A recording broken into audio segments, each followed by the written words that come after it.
कल जो last point चल रहा था ग्रेविटेशनल फोर्स चल रहा था, उस ग्रेविटेशनल फोर्स के अंदर आपने पढ़ा था कि इस यूनिवर्स के अंदर कोई भी हैवी पार्टिकल है, ठीक है, हैवी पार्टिकल दूसरे हैवी पार्टिकल को एक दूसरे की तरफ क्या करता है, अट्रैक्ट करता है। तो अट्रैक्ट करता है तो उस फोर्स का मैग्नीट्यूड है उन दोनों पार्टिकल के मास के बिटवीन, उन दोनों पार्टिकल के मास के डायरेक्टली प्रोपोर्शनल और उनके बिटवीन जो डिस्टेंस है उसके स्क्वायर के इनवर्सली प्रोपोर्शनल होता है। तो यहाँ तक आप लोग पढ़ लिए थे। फिर इसके बाद में इसकी ग्रेविटेशनल फोर्स की प्रॉपर्टी के बारे में पढ़ा था। फर्स्ट प्रॉपर्टी क्या थी? फर्स्ट प्रॉपर्टी ये थी कि इस फोर्स का जो नेचर है, ग्रेविटेशनल फोर्स का नेचर, वो कौन सा नेचर है? अट्रैक्टिव नेचर है। फिर सेकंड प्रोसेस में पढ़े थे कि कौन सा फोर्स है ग्रेविटेशनल फोर्स, कंजर्वेटिव या नॉन कंजर्वेटिव, कंजर्वेटिव नेचर का था। फिर थर्ड प्रॉपर्टी देख रहे थे कि रेंज, ग्रेविटेशनल फोर्स की जो रेंज है वो काफी ज्यादा होती है, लार्ज रेंज वाला फोर्स है ये। लाइक सन और अर्थ के बिटवीन ये फोर्स लग रहा है, आप देखिए सन और अर्थ के बिटवीन कितनी डिस्टेंस है, बहुत ज्यादा डिस्टेंस है, 16 करोड़ के आसपास है। मून और अर्थ के बिटवीन भी लग रहा है, मून और अर्थ के बिटवीन डिस्टेंस कितनी है? 3,84,000 किलोमीटर, ठीक है, इतनी डिस्टेंस है। फिर भी ग्रेविटेशनल फोर्स क्या हो रहा है? एप्लीकेबल हो रहा है। बिल्कुल दोनों अभी क्वेश्चन को करवाते हैं इसको कंप्लीट। ओके, तो ये प्रॉपर्टी थी इसकी, प्रॉपर्टी लिखवा दी, फिर न्यूमेरिकल कर रहे थे इसके ऊपर। बिल्कुल ये क्वेश्चन अभी करेंगे, मेरे को बताना कौन सा क्वेश्चन था। तो इस तरह पढ़ रहे थे। अब मैं बता देता हूँ बेटा, ये जो चैप्टर है ना ग्रेविटेशनल फोर्स, कौन सा? ग्रेविटेशनल फोर्स खुद एक चैप्टर है बहुत बड़ा। कौन से? 11th क्लास के अंदर अभी पढ़ोगे आप। 11th क्लास में इसी बुक के अंदर 8 चैप्टर है पूरा। ये मैंने इंट्रोडक्शन दे दिया, इसमें काफी ज्यादा लिखवा दे वो इसलिए क्योंकि आपको पढ़ना है। इसके बाद में 8 चैप्टर एनसीईआरटी के 8 चैप्टर के अंदर भी है ग्रेविटेशनल फोर्स, तो वहां पढ़ेंगे। तो अब मेरे को क्वेश्चन बता दीजिए, अभी एक बार स्कैन करके बताएंगे क्वेश्चन। मेरे को आपको दिखाना है, फोटो में दिखाना है क्वेश्चन। एक बार मैं रीड कर लेता हूं, तनु दिखा रही थी, बेटी कुछ नहीं रहा, तनु कुछ नहीं लिख रहा।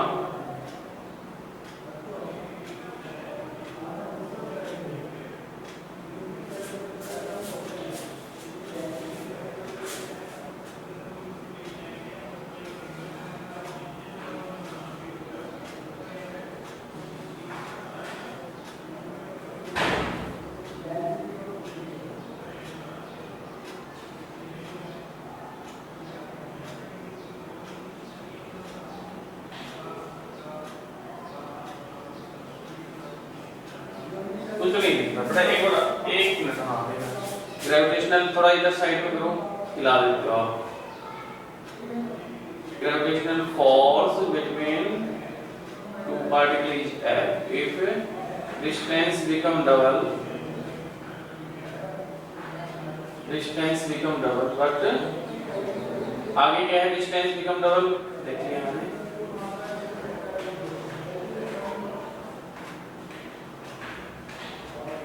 Double, then find the gravitation. चलो ठीक है, दिख गया।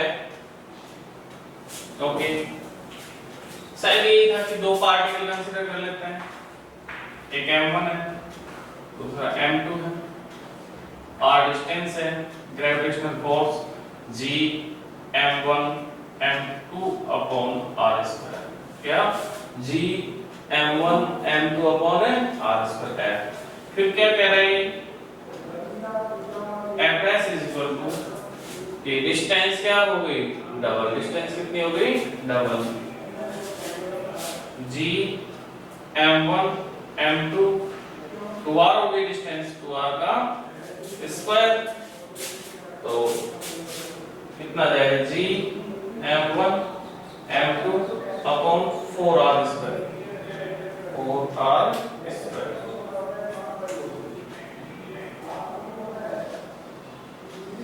ये किसकी वैल्यू है? f की वैल्यू है, f/4।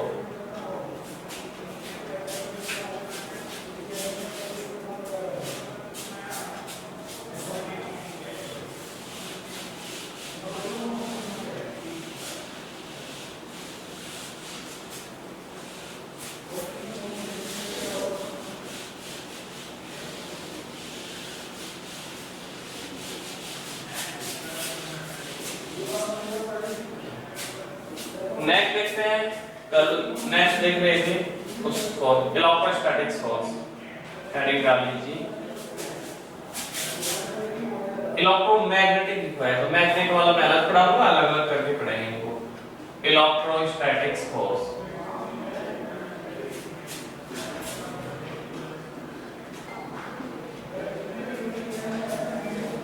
हेडिंग डाल लीजिए।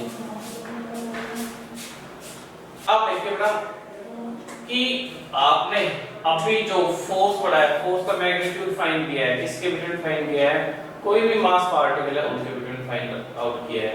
तो मास के बिटवीन जो फोर्स लगता है वो ग्रेविटेशनल फोर्स है। अब मास नहीं लेकर के क्या लेंगे, चार्ज पार्टिकल, क्या चार्ज। इलेक्ट्रोस्टैटिक्स नेम से पता लग रहा है, electrostatics, electro means electron, statics means rest, मतलब इलेक्ट्रॉन रेस्ट में रखे हुए हैं उनके बिटवीन फोर्स लग रहा है। मीन क्या हुआ, कोई भी दो चार्ज पार्टिकल है रेस्ट में है और उनके बिटवीन एक फोर्स एक्ट होता है।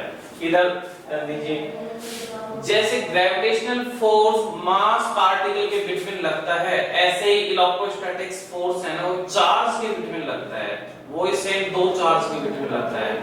और कितना होता है, कितना होता है, वो उन दोनों पार्टिकल के चार्ज के डायरेक्टली प्रोपोर्शनल, और डिस्टेंस के क्या होता है, स्क्वायर के इनवर्सली प्रोपोर्शनल होता है। सिमिलर चलेगा दोनों को। तो क्या है, तो जितने भी इस यूनिवर्स के अंदर चार्ज पार्टिकल हैं, इलेक्ट्रॉन, प्रोटॉन या बहुत सारा charge particle, positive ion, negative ion, hole, इनके बिटवीन एक स्पेशल टाइप का फोर्स लगता है जिसको इलेक्ट्रोस्टैटिक्स फोर्स कहते हैं। इलेक्ट्रोस्टैटिक्स फोर्स मैं लिखवा देता हूं, 2 point charge, 2 point charge are placed at small distance, at a small distance,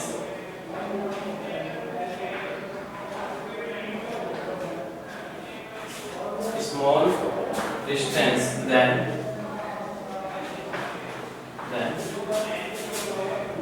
magnitude of force,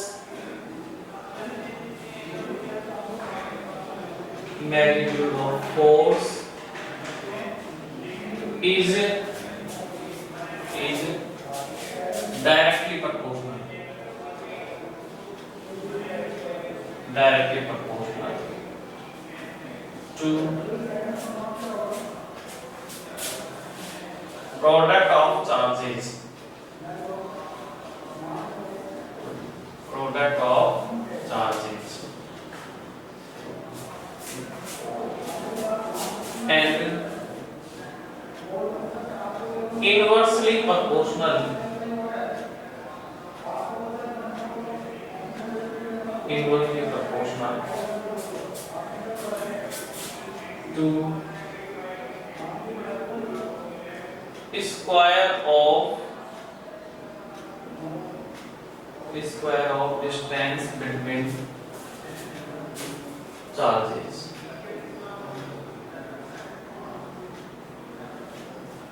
square of distance between charges। लिख लीजिए, ये Q1 है, ये Q2 है, ये R डिस्टेंस, ठीक है। वही F proportional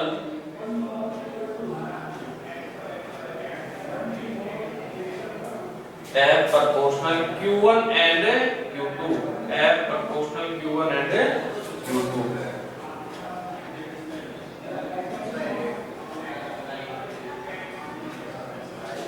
F inversely proportional to the square of distance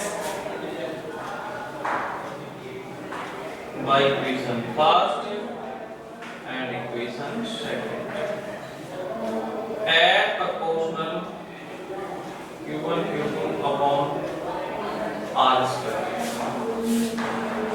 और इस साइन को हटाएंगे, इस साइन को हटाएंगे, क्या लेंगे, कांस्टेंट लेंगे K, Q1 आर स्क्वायर, ये आ जाएगा F इज इक्वल टू के Q1 Q2 upon are square लिख लीजिए। यहाँ पे k की वैल्यू कितनी है 9 इंटू 10 की पावर 9। Q1 और Q2 क्या है यहाँ पे चार्ज, क्या है चार्ज, और R क्या है यहाँ पे डिस्टेंस, डिस्टेंस कर लीजिए नोट। और इसके को क्या बोलते हैं इलेक्ट्रोस्टैटिक्स कांस्टेंट, इलेक्ट्रोस्टैटिक्स कांस्टेंट के को यहाँ पे बोलते हैं इलेक्ट्रोस्टैटिक्स कांस्टेंट।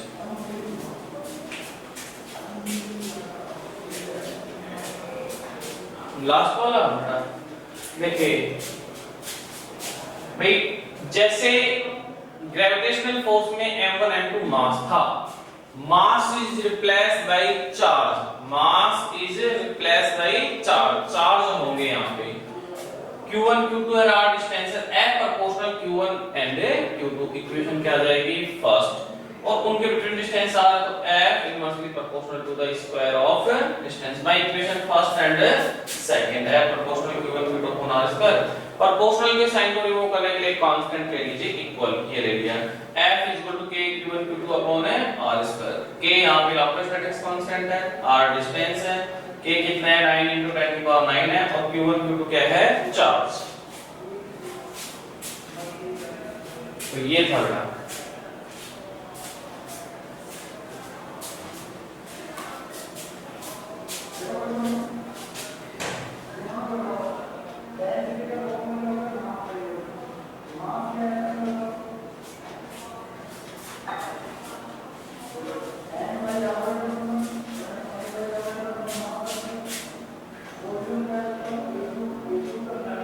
नोट कर लीजिए इसको। इलेक्ट्रोस्टैटिक्स है, इलेक्ट्रोस्टैटिक्स फोर्स बेटा, अच्छा यहाँ पे इलेक्ट्रोस्टैटिक कांस्टेंट है ये, ठीक है ना, इलेक्ट्रोस्टैटिक्स है कांस्टेंट, ये जो रेड कलर है कांस्टेंट है, K कांस्टेंट है यहाँ पे, जिसकी वैल्यू 9 into 10 की पावर 9 है।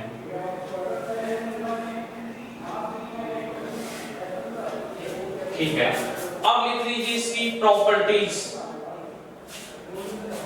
अब इसके ये जो इलेक्ट्रोस्टैटिक्स फोर्स है ना, ये 12th क्लास का फर्स्ट चैप्टर है, ये भी एक चैप्टर है, दो चैप्टर है ये इलेक्ट्रोस्टैटिक्स, इलेक्ट्रोस्टैटिक्स 12th क्लास का फर्स्ट एंड सेकंड चैप्टर है। मतलब इलेक्ट्रोस्टैटिक्स में तो यहां से छोटा सा पढ़ाऊंगा, केवल उस इलेक्ट्रोस्टैटिक्स की डेफिनेशन ही, जब 12th क्लास में जाओगे फर्स्ट बुक है ना वो पूरी इलेक्ट्रोस्टैटिक्स, मतलब पहले फर्स्ट दो चैप्टर तो इलेक्ट्रोस्टैटिक्स फोर्स ही है। तो ये जो चार फोर्स है ना, जिसमें से एक फोर्स तो आप 11th क्लास में पढ़ोगे, तीन फोर्स आप 12th क्लास में पढ़ोगे, वो आप डिस्कस करोगे।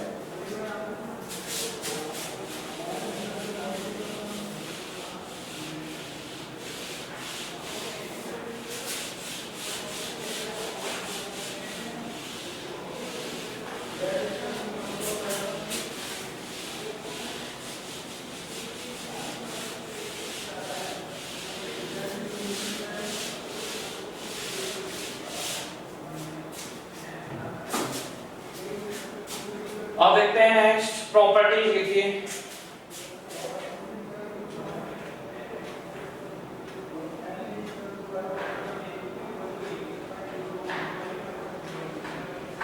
प्रॉपर्टीज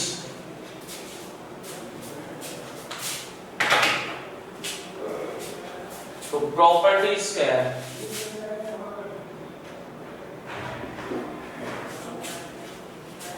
फर्स्ट प्रॉपर्टी सबसे पहले आता है नेचर। नेचर के बारे में मैंने बताया, किसी भी फोर्स के दो नेचर हो सकते हैं, एक अट्रैक्टिव नेचर और एक रिपल्सिव नेचर। एक तो अट्रैक्टिव और एक रिपल्सिव।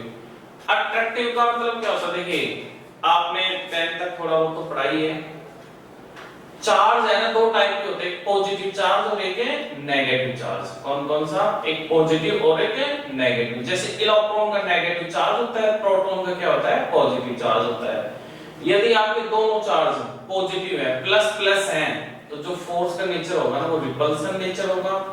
और यदि एक पॉजिटिव चार्ज है, दूसरा नेगेटिव चार्ज है, तो फोर्स का नेचर होगा वो कैसा नेचर होगा? अट्रैक्शन नेचर होगा। कौन सा नेचर? अट्रैक्शन नेचर होगा। तो लिखिए first property, nature of the force, nature of force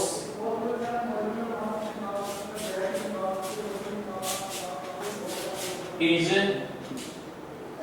attractive और रिपल्सिव, अट्रैक्टिव और रिपल्सिव, दोनों नेचर होते हैं इसके। अट्रैक्टिव नेचर भी होता है और रिपल्सिव नेचर भी होता है।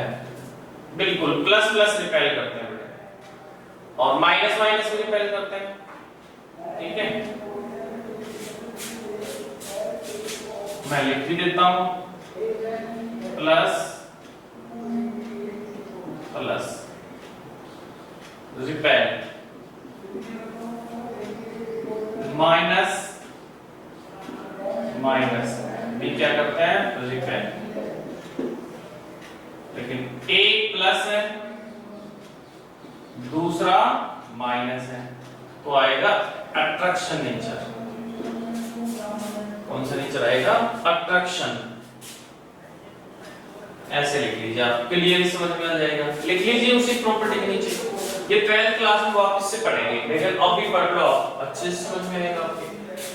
12th क्लास में आपको लगेगा ही नहीं कुछ।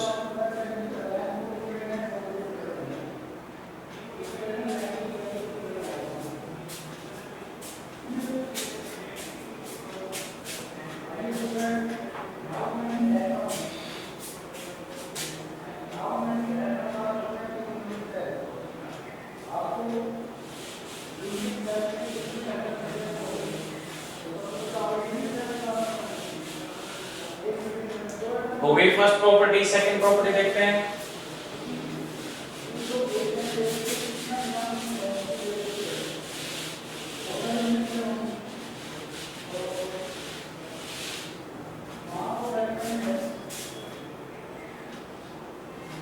सेकंड प्रॉपर्टी क्या है? मीडियम की डिपेंडेंसी। मीडियम की डिपेंडेंसी क्या है भाई? ग्रेविटेशनल फोर्स मीडियम से इंडिपेंडेंट था। मीडियम पे क्या नहीं करता था? डिपेंड ही नहीं करता था। मेन क्या हुआ? मीडियम के कारण ग्रेविटेशनल फोर्स के ऊपर कोई इफेक्ट नहीं पड़ता था।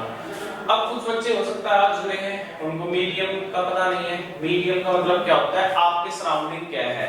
अब आप बैठे हो, रूम के अंदर बैठे हो, आपके सराउंडिंग क्या है? एयर। तो अब आपका मीडियम हो जाएगा एयर। जब आपको वैक्यूम के अंदर बैठा दिया जाए तो आपका मीडियम क्या हो जाएगा? वैक्यूम। जब आपको स्पेस में भेज दिया जाए तो मीडियम फ्री स्पेस हो जाएगा। और आपको पानी के अंदर आप रहते हो तो उनका मीडियम क्या हो जाएगा? वाटर हो जाएगा, पानी हो जाएगा। ठीक है ना? मतलब जो ऑब्जेक्ट जहां पे एग्जिस्ट करता है ना, वो सराउंडिंग प्लेस उसका क्या है? मीडियम। समझ गए मीडियम? तो अब मैं बात करूं कि मीडियम की डिपेंड, बिल्कुल ये फोर्स है ना, तो मीडियम पे डिपेंड करता है। ये फोर्स क्या करता है? मीडियम पे डिपेंड करता है। ये अलग कंडीशन है उसकी, अलग कंडीशन थी ग्रेविटेशनल की। तो लिख लो इसके अंदर second property, electrostatics force, electrostatics force depend on medium, depend on medium, depend on medium। Electrostatics force किस पे डिपेंड करता है? मीडियम पे डिपेंड करता है, लेकिन ग्रेविटेशनल डिपेंड नहीं करता था। थर्ड प्रॉपर्टी, फिर मैं बात कर रहा था कंजर्वेटिव और नॉन कंजर्वेटिव। हो सकता है कई स्टूडेंट के माइंड में आता है कि कंजर्वेटिव और नॉन कंजर्वेटिव क्या है, ये अलग 5th चैप्टर में पढ़ेंगे कंजर्वेटिव और नॉन कंजर्वेटिव, लेकिन चलो मैं थोड़ा सा बता देता हूँ। कंजर्वेटिव फोर्स वो होते हैं जिनका वर्क डन है ना इनिशियल और फाइनल पोजीशन पे डिपेंड करता है, और नॉन कंजर्वेटिव का क्या करता है, पाथ पे डिपेंड करता है। कैसे, क्या आपको पहले फोर्स पढ़ा रहे हैं, फिर वर्क पढ़ाएंगे, फिर पाथ पढ़ाएंगे, तब जाकर के समझ में आएगा। तो बस आपको यही ध्यान रखना है कि ये कंजर्वेटिव नेचर का है। तो लिखो it is a conservative force, it is a conservative force. कौन सा फोर्स है, कंजर्वेटिव, ये कंजर्वेटिव फोर्स है।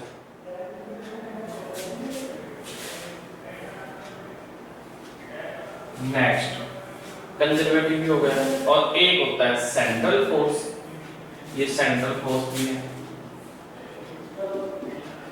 It is a central force. Central force क्या होते हैं, मतलब सेंट्रल फोर्स वो फोर्स होते हैं जो उस ऑब्जेक्ट के या उस चार्ज के सेंटर के अलोंग लगते हैं, इसके अलोंग, सेंटर के अलोंग। अब फिफ्थ आता है रेंज वाला, फिफ्थ आता है रेंज। तो रेंज क्या होती है,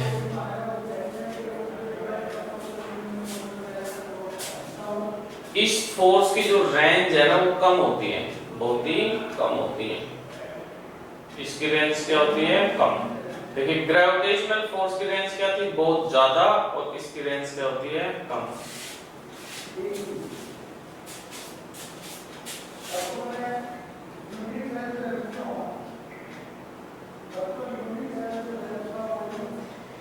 It have, या लिखो electrostatics force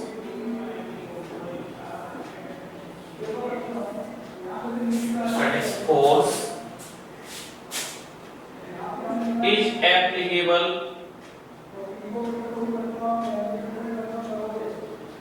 for small distance, small distance। Small distance के लिए क्या होता है, ये एप्लीकेबल होता है। कंजर्वेटिव फोर्स, ग्रेविटेशनल फोर्स, बिल्कुल ग्रेविटेशनल फोर्स और इलेक्ट्रोस्टैटिक्स फोर्स दोनों ही कंजर्वेटिव फोर्स होते हैं।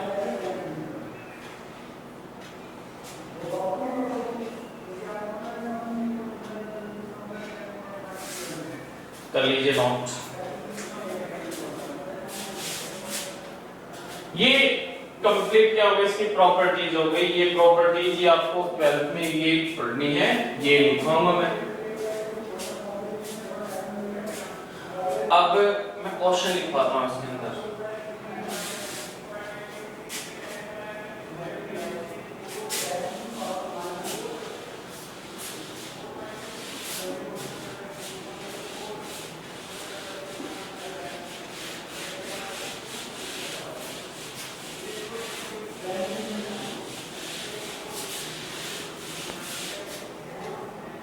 लिखिए find the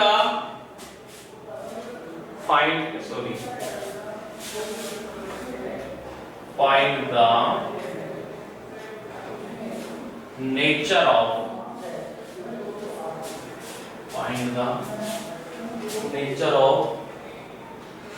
electrostatics force.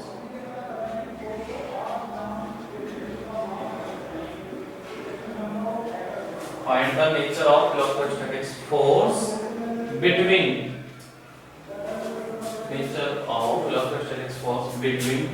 electron and proton.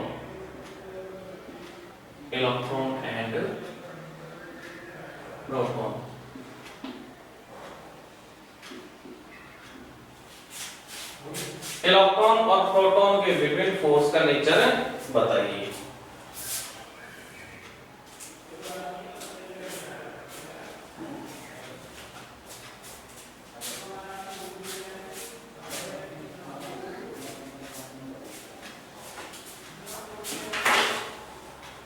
जल्दी बताइए।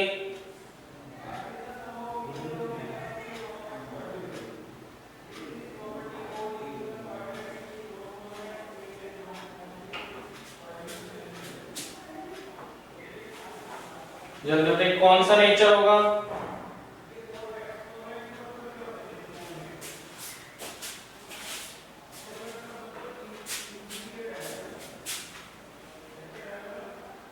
इलेक्ट्रॉन एंड प्रोटॉन कौन सा नेचर होगा? देखिए इलेक्ट्रॉन का जो चार्ज है ना,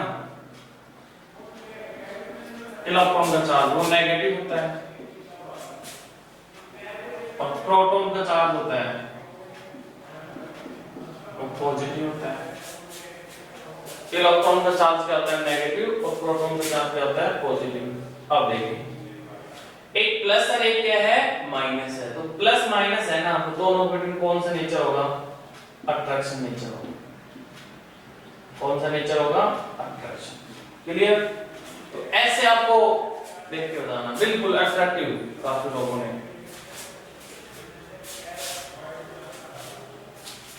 नेक्स्ट देखते हैं।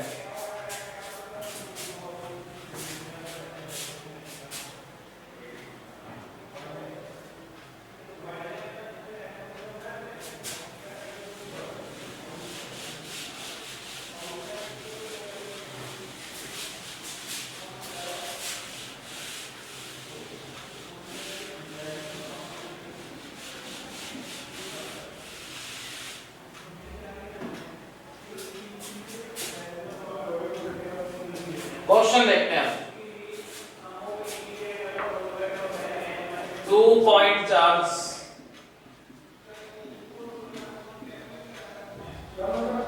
2 point charges, 6 coulomb and 3 coulomb are placed at a distance 2 into 10 की पावर माइनस 2 मीटर, 2 into 10 की power minus 2 meter in area. Find electrostatic force, static force between charges, between charges. ठीक है, ये question है। चलो एक क्वेश्चन तो मैं करवा देता हूँ, फिर बाद में वाला देखेंगे। भाई दो चार्जेस, एक 6 कूलम है, एक 3 कूलम है, और उनके इतने डिस्टेंस पे क्या कर रखा है आपने? पुट आउट कर रखा है। इनमें से किसी एक को Q1 कंसीडर कर लो और दूसरे वाले को क्या कर लो? Q2 कंसीडर कर लो, और डिस्टेंस है ना वो कितनी है? 2 into 10 की power minus 2 meter. Okay, F is equal to K Q1 Q2 upon R square. F is equal to K की वैल्यू कितनी है पता है आपको? K 9 into 10 की power 9, Q1 6, Q2 upon distance,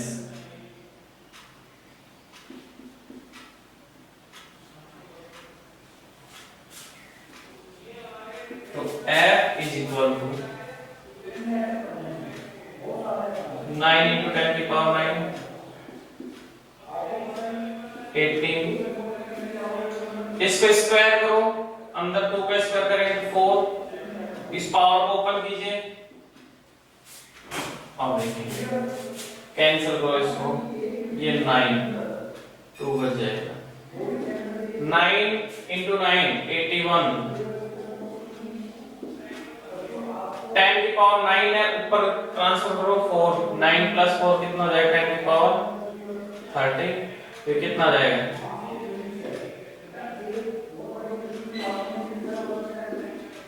Newton. कितना जाएगा? न्यूटन।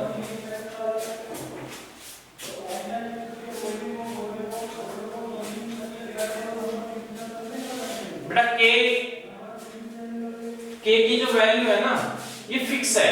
के की वैल्यू क्या है? फिक्स। देखो कैसे, ये 9 into 10 की पावर 9 है, फिर 6, फिर 3 और ये डिस्टेंस स्क्वायर किया 2 का स्क्वायर 4 into 10 की पावर माइनस, देखो अंदर पावर लेके जाएंगे, अंदर 2 है ना तो इसका स्क्वायर हो जाएगा 4, फिर -2 है ना इसको -4। एक्चुअली क्या है, इस टाइप का कैलकुलेशन है ना तुम्हें 10 की पावर -4 10 की पावर -6, ये तो मैंने एक न्यूमेरिकल दे दिया, बट ये किस में आएगा, 12th क्लास में आएगा, क्योंकि कैलकुलेशन उससे पहले सिखाई जाएगी आपको। अब जब धीरे धीरे चैप्टर स्टार्ट करेंगे ना, ऐसे कैलकुलेशन पावर वाली कैलकुलेशन सोल्व किया करेंगे, तो आपको समझ में आ जाएगा। एक दिन पढ़ाऊंगा मैं पावर वाली कैलकुलेशन कैसे करता है, ठीक है।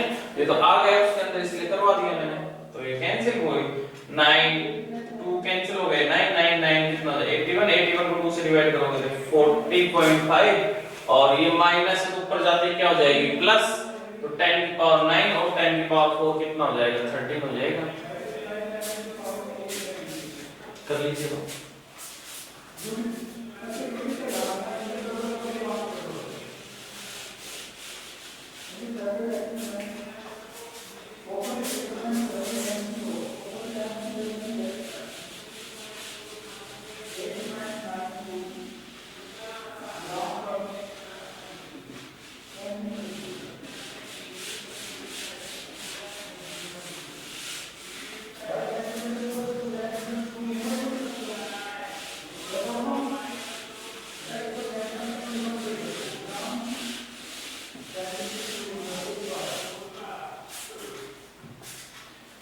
नेक्स्ट देखते हैं, एक क्वेश्चन और करते हैं। Force between electrostatic force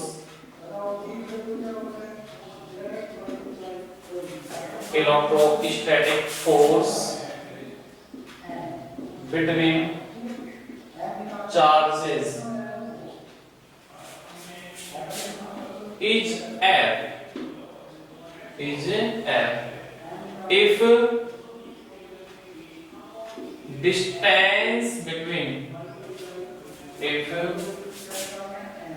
distance between charges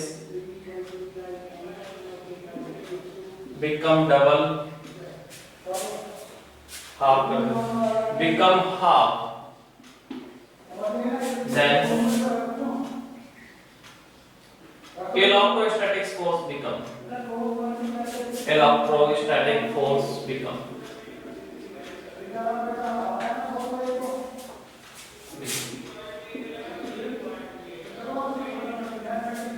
पहला ऑप्शन है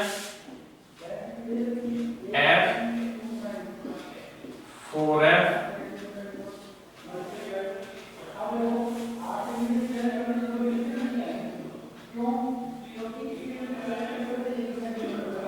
F4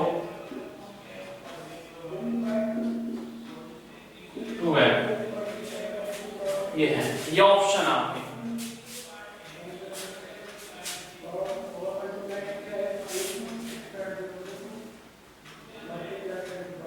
कल टेस्ट नहीं है बेटा कौशल, कल टेस्ट नहीं है।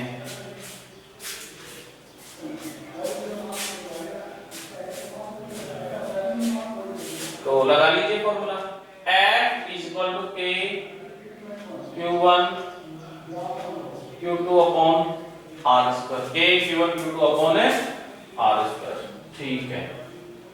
अब नया फॉर्मूला क्या चेंज कर रहा है, देखो फोर्स किस किस के ऊपर डिपेंड करता है, फोर्स डिपेंड कर रहा है चार्ज Q1 पे, चार्ज Q2 पे और डिस्टेंस पे, ये तो सेम रहेगा।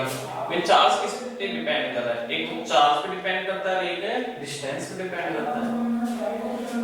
तो चार्ज चेंज कर नहीं रही, Q1 Q2 तो वही है, लेकिन डिस्टेंस कितनी कर दी, डिस्टेंस हो गई इसमें हाफ, पहले r डिस्टेंस है तो हाफ का मतलब कितनी हो गई डिस्टेंस है r/2, r से कितनी हो गई r/2, रख लो इसके अंदर r/2 का स्क्वायर, तो k q1 q2 upon r²/4, ये 4 कहां चला जाएगा, ऊपर ट्रांसफर हो जाएगा, कितना आ जाएगा 4k q1 q2 upon r²। अब देखिए आप k q1 q2 r square किसके इक्वल है, s, ऐसे इसमें रिप्लेस कर दो, k q1 q2 K Q1 Q2 upon R square किसके इक्वल होगा F, कितना आ जाएगा 4F, कितना आ जाएगा 4F। तो ये था बेटा 4F आएगा, गुड।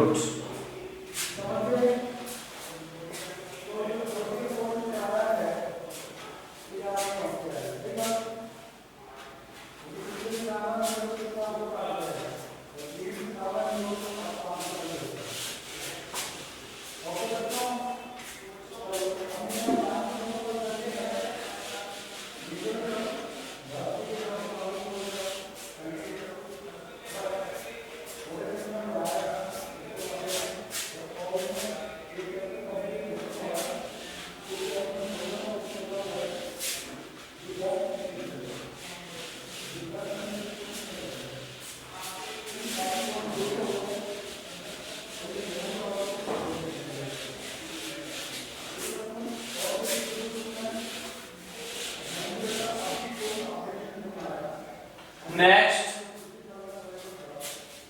अब इसी के साथ टाइम लिख लो आप, डिफरेंस बिटवीन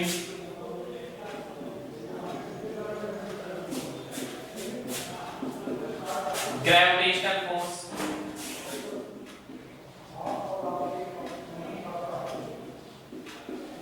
एंड इलेक्ट्रोस्टैटिक्स।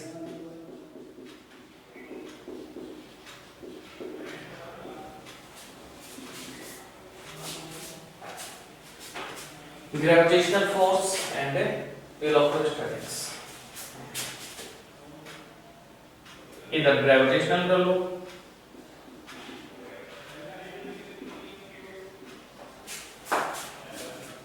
और इधर क्या कर लो इलेक्ट्रोस्टैटिक्स।